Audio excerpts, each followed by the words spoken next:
Hello everyone, so today I'm going to show you on how to change the profile picture using your laptop, okay? Kasi wala akong nagawa na video using your laptop on how to change the profile. Ito ay para sa mga beginners only.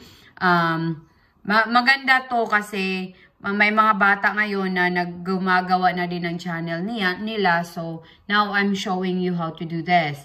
So, punta kayo sa channel nyo. And then, after that, i-click nyo yung profile nyo dyan.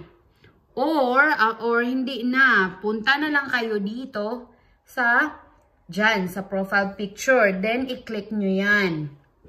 So, habang naghihintay tayo na maglo-load yan, ito, sa nakikita nyo may nakalagay dito na change the profile, okay? Click nyo yung change.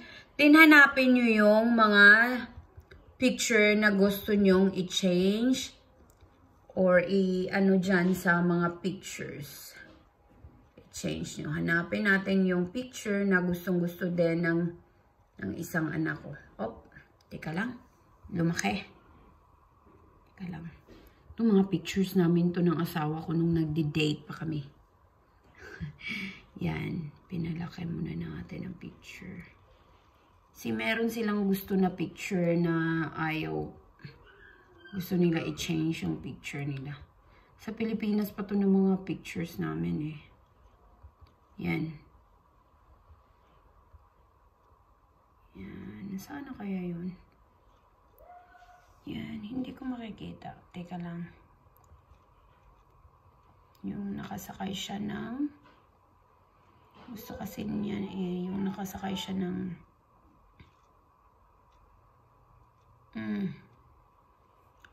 Teka lang. Mas ano siya.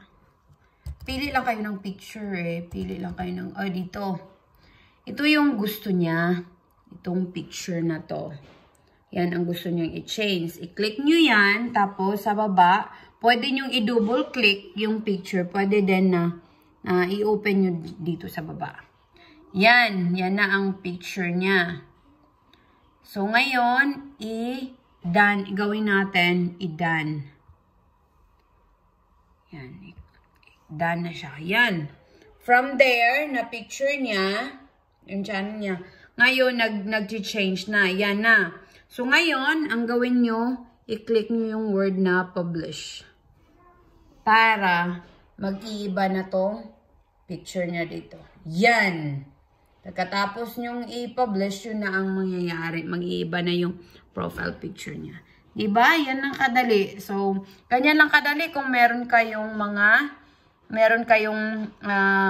bagong channel o baguhan kayo dito sa YouTube. Ganyan lang. Madali lang siya. Madali lang mag-change ng channel. Mapa-laptop man or ma-phone. Ganyan lang. So, tinuturo ko na kasi eh. I'm teaching already how to do it on your phone. Kaya ngayon, tinuturo ko naman yung laptop.